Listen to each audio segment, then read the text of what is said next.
Giallo di Vidori, i genitori di Alex Marangon non mollano e preparano una querela contro ignoto a cui si aggiunge una richiesta risarcitoria per la morte del figlio. L'avvocato Tigani: non è stato un incidente.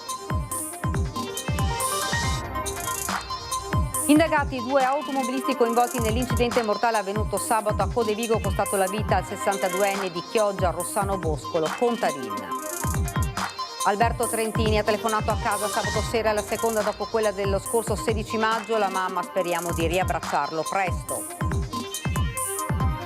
Centinaia le persone controllate, decine quelle allontanate grazie alle zone rosse. Il bilancio di metà estate tracciato dal sindaco di Jesolo dopo l'introduzione delle zone rosse. Il secondo anno di contributo d'accesso si chiude con 5,4 milioni di incasso, qui resta 1,5 milioni da utilizzare per la riduzione della Tari. Il dibattito e le polemiche però continuano. Con l'apertura al transito dei nuovi tratti nei comuni di Jesolo e Cavallino Treporti, la ciclovia Venezia-Trieste compie un ulteriore passo avanti nel percorso verso il completamento in Veneto. Buonasera, ben ritrovati dalla redazione di Venezia. Questi titoli. Dunque la cronaca ora con la morte di Alex Marangon, querela e richiesta di risarcimento della famiglia. Nel diario di Alex: l'amore per la natura e i sogni da realizzare. L'avvocato Tigani: nessun cenno ad un gesto estremo. I risultati degli esami tossicologici, il diario, le sue frasi, i sogni di Alex Marangon ed una verità che la famiglia grida ormai da oltre un anno. Alex non si è ucciso, così l'avvocato Tigani ha annunciato la decisione della famiglia. È una denuncia querela che vogliamo depositare, con la quale la parte privata, quindi insomma i eredi, i genitori, la sorella di Alex, chiedano loro stessi la punizione di eventuali responsabili per la morte dell'amato Alex, come scrivevo, come dicevo. Parallelamente alla questione penale verrà portata avanti anche quella civilistica. L'ipotesi è la richiesta risarcitoria in ordine alle responsabilità per la morte del 25enne trovato senza vita il 2 luglio 2024 a Ciano del Montello. La famiglia, che ha potuto riavere il diario di Alex, ha letto le frasi del figlio di quella sera. Niente fa pensare ad un gesto estremo, ha precisato l'avvocato Tigani. Questa è fantascienza. Poi è tornato a parlare dei traumi riscontrati sul corpo del giovane, lesioni da colluttazione. Le cause, quelle, dice, spettano agli investigatori. Di certo la concentrazione di ayahuasca nel sangue di Alex era molto elevata e sintomo di una imminente, di un'assunzione di poco prima del fatto. Va anche detto che tutte le sostanze di cui è composta la ayahuasca sono tabellate. Una cosa è certa: quelle droghe nell'abbazia di Vidor sono state portate. Di certo le responsabilità ci sono, non è un fatto di certo accidentale, con la prudenza che connota sempre il nostro modo di agire. Cercheremo di dare il nostro contributo anche con la presentazione di una denuncia. Nel diario di Alex la ricerca di se stesso, i sogni ed i progetti da realizzare e poi quella parola scritta più volte: l'amore per la vita. Indagati 2 automobilisti coinvolti nell'incidente mortale avvenuto sabato a Codevigo. La procura ha aperto un'indagine per chiarire le cause dell'incidente costato la vita a Rossano Boscolo contadin, 62enne di Chioggia, morto sabato mattina in uno schianto tremendo lungo la strada provinciale 53 a Conche di Codevigo. L'uomo, testimone di Geova, in sella al suo scooter, stava compiendo il suo solito giro porta a porta in direzione Codevigo, ma all'altezza di un incrocio ha centrato una micra guidata da una 33enne padovana che in quel momento stava svoltando per immettersi in una strada laterale della Romea. Il 62enne è stato disarcionato e sbalzato sull'asfalto proprio nel momento in cui stava sopraggiungendo un'auto guidata da 2 turisti della Repubblica Ceca. L'impatto devastante non ha lasciato scampo all'uomo. La dinamica sembra chiara e quindi 2 automobilisti sono stati indagati con l'accusa di omicidio stradale colposo. I mezzi sono stati sequestrati. Ora si attende nulla osta della procura e la restituzione della salma ai familiari per organizzare i funerali. Pur nella costante angoscia siamo sollevati di aver potuto sentire per pochi minuti la voce di Alberto nella speranza di poterlo riabbracciare presto a casa. Il commento della mamma di Alberto Trentini, che sabato sera è riuscita a parlare con lui al telefono proprio mentre da Gradisca di Sonzo per la manifestazione Onde Mediterranee. I genitori di Giulio Regeni lanciavano un nuovo appello per non far cadere il silenzio sul cooperante del Lido di Venezia detenuto nel carcere venezuelano dallo scorso 15 novembre. Una telefonata durata pochi minuti in cui Trentini si è rassicurato sulle condizioni dei genitori e ha cercato di dare loro un po' di sollievo e speranza. Ed ora andiamo a Jesolo per parlare di zone rosse e controlli e allontanamenti dalla località balneare. Il sindaco De Zotti, soddisfatto, annuncia che questa è la strada giusta per garantire sicurezza. Centinaia le persone controllate, decine quelle allontanate grazie alle zone rosse. È il bilancio di metà estate tracciato dal sindaco di Jesolo dopo il provvedimento introdotto dalla prefettura che prevede controlli rafforzati nelle zone più calde della Movida con allontanamento di persone moleste. Siamo soddisfatti dell'effetto zone rosse perché hanno centrato esattamente l'obiettivo che insieme con il prefetto avevamo perseguito, ovvero quello di dare un messaggio chiaro che a Jesolo non si viene per creare disturbo agli altri, a se stessi o peggio ancora per delinquere, e quindi non essendo graditi si viene allontanati dal territorio. Le zone rosse, che come ricordiamo sono in vigore nei weekend e poi nel periodo centrale di agosto tutti i giorni, ci permettono appunto di dare chiaro questo messaggio. Le zone rosse sono attive in via Equilio, nell'area dell'autostazione ATVO e del vicino parco commerciale, quindi tra piazza Casabianca e piazza Marina, comprendendo piazza Mazzini e la zona delle spiagge. A questo si è accompagnato anche una politica molto forte da parte della questura, che ringraziamo, che è quella poi di trasformare una parte degli allontanamenti dalle zone rosse in veri e propri fogli di via. Quindi questo è il messaggio molto chiaro che vogliamo dare, e è un momento nella formazione di un messaggio di sicurezza molto forte che viene consolidato a Jesolo. Abbiamo tutti a mente cosa succedeva nel 2022, nel post-Covid, con molti episodi di violenza che quest'estate non ci sono più. Ovviamente dobbiamo tenere alta la guardia e continuare a perseguire questa strada.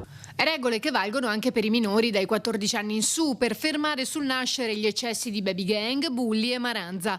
A preoccupare anche i furti sotto l'ombrellone, ma il sindaco De Zotti precisa che la situazione è sotto controllo. Non è comunque escluso che in futuro il comune chieda di estendere il provvedimento anche ad altre zone dell'Arenile.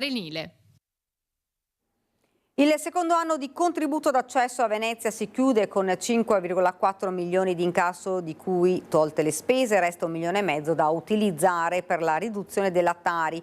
Il dibattito e le polemiche però continuano fino alla provocazione dell'associazione Piazza San Marco di portarlo a 100 euro. Ci sono stati 720.000 paganti rispetto ai 485.000 del 2024. Abbiamo avuto un incasso di 5 milioni e 4 con costi per 3 milioni e 9, resta 1,5 milioni che il Comune destinerà alla riduzione della Tari. Per l'assessore Michele Zuin il bilancio del secondo anno di sperimentazione del contributo d'accesso è positivo. Anzi, la poderosa macchina organizzativa messa in piedi per renderlo effettivo rappresenta un patrimonio che l'amministrazione comunale uscente lascia a Venezia. Eppure il tema rimane controverso tra chi il contributo d'accesso non lo vorrebbe affatto e chi invece lo vorrebbe aumentare anche a 100 euro, come provocatoriamente proposto dal presidente dell'associazione Piazza San Marco, Setrak Tokazian, di fronte ad un flusso enorme di turismo giornaliero che a Venezia non spende quasi nulla. Vogliamo sperare che sia stato un momento, una caduta di stile, più che un vero ragionamento di questo tipo. Noi sosteniamo sicuramente l'importanza del portare a Venezia una clientela altospendente, ma per il fatto che serve a creare dei modelli, degli stili di vita della città che sono compatibili con una città d'arte, una città antica, e quindi anche aperta sempre a tutti quanti nei limiti che si può dello spazio, perché comunque siamo in una città piccola, ma accessibile a tutti, questo sicuramente sì. Meno diplomatica dell'associazione albergatori è stata Asso Utenti, che definendo folle la proposta del contributo d'accesso a 100 euro sostiene che i visitatori non comprano a Venezia perché i prezzi sono troppo alti. Il tema degli enormi flussi di visitatori che attraversano la città anche pernottando in uno dei quasi 90.000 posti letto turistici ufficialmente censiti sul territorio comunale rimane comunque sul tavolo e per l'opposizione è questione tutt'altro che risolta con un contributo d'accesso. Il giudizio sul contributo d'accesso del Comune di Venezia non può che essere negativo. C'era bisogno di una misura che mettesse un tetto all'overtourism e questo contributo di accesso con le sue 1000 esenzioni non ha raggiunto questo obiettivo. Non è il turista che può spendere quello che può entrare, bisogna mettere un tetto al numero di turisti ed avere come primo obiettivo la qualità di vita dei veneziani, obiettivo che questa amministrazione non ha raggiunto, al contrario lo ha cassato in pieno. L'amministrazione comunale invece ripartirà proprio dall'analisi dei dati raccolti attraverso il contributo d'accesso. Siamo in attesa di avere i dati complessivi per poterli studiare, per poter riuscire a fare dei confronti, per capire insieme al CISET, che ci ha aiutato anche lo scorso anno, quali sono le cose e come dobbiamo migliorarle per avere un effetto appunto più incisivo appunto sul cercare di bloccare un po' il turismo giornaliero. E durante un servizio di vigilanza lagunare all'isola di Murano, i carabinieri del nucleo Natanti hanno fermato per un controllo un'imbarcazione appartenente ad una ditta che svolge il servizio taxi in laguna. Nel corso delle verifiche militari hanno accertato che l'unità navale non era stata sottoposta alla visita periodica prevista dall'autorità marittima, necessaria per garantire le condizioni di sicurezza per la navigazione, quindi è stata posta sotto sequestro. Il comandante e l'armatore titolari sono stati denunciati con l'accusa di navigazione senza abilitazione. Aperti al transito questa mattina i 2 nuovi tratti della ciclovia Venezia-Trieste nel territorio di Jesolo e Cavallino Treporti. Con l'apertura al transito dei 2 nuovi tratti nei comuni di Jesolo e Cavallino, la ciclovia Venezia-Trieste compie un ulteriore passo avanti nel percorso verso il completamento in Veneto previsto per la primavera 2026. È una delle 5 ciclovie di interesse nazionale che interessano il Veneto, che toccheranno il Veneto. Oggi di fatto consegniamo ai comuni di Jesolo e di Cavallino Treporti 6 chilometri che sono stati realizzati da Veneto Strade per un valore di 1,8 milioni, che però rendono di fatto usufruibile tutta la ciclabile da Caposile fino a Punta Sabbioni. Un totale di 415 chilometri complessivi per un investimento di circa 150 milioni di euro, a conferma del ruolo strategico del Veneto nel promuovere la mobilità sostenibile. La mobilità lenta, godersi il paesaggio, fruirne con qualità, non il mordi e fuggi, e poter vedere anche il nostro territorio dal punto di vista paesaggistico, poter vedere i nostri orti, i nostri pescatori, il nostro porticciolo e poter anche avere un contatto con il territorio a 360 gradi, con i ristoratori e anche con la rete commerciale. Il tema più importante, sempre chiesto dai nostri cittadini in primis, ma dopo anche da tutti i fruitori, è quello della sicurezza.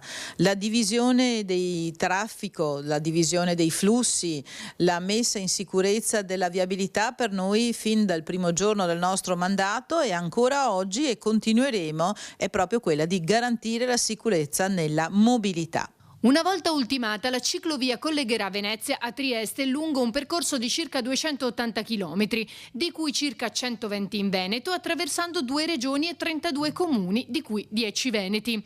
Dal prossimo anno, inoltre, una volta ultimata anche la Treviso-Ostiglia, sarà possibile percorrere in continuità l'intero tracciato da Trieste a Ostiglia.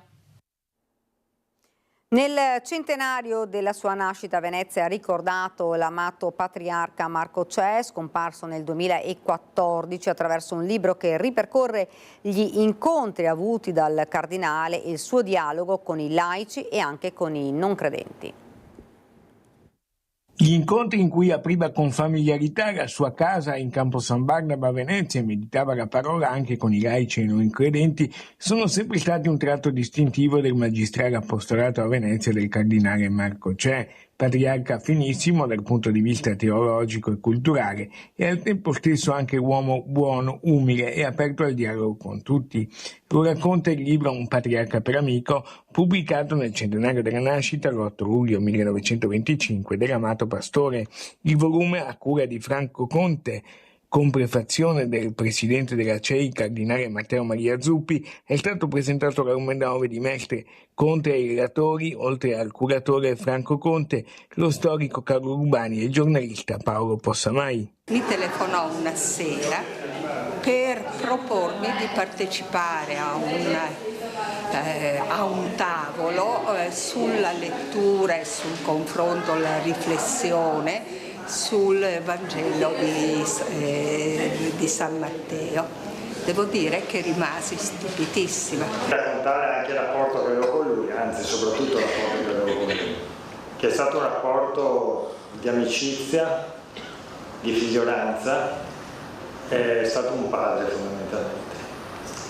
E mi commuove ancora oggi a pensare. Abbiamo pensato nel momento in cui è diventato patriarca emerito, era già mio padre spirituale da tempo, avevo avuto la fortuna di essergli amico. Al parroco dell'uomo, Monsignor Gianni Bernardi, il patriarca Francesco, fuori diocesi per impegni, ha affidato un grato messaggio di saluto. Ci porta a ricordare questa luminosa figura di uomo e di sacerdote. Nato in un umile borgo della campagna lombarda, ha saputo dare i suoi frutti nella vita sacerdotale nella sua diocesi d'origine, in particolare come rettore del seminario di Crema. Ed è davvero tutto per Venezia, ora la sigla, poi le previsioni del tempo. Grazie davvero per averci seguito, buona serata.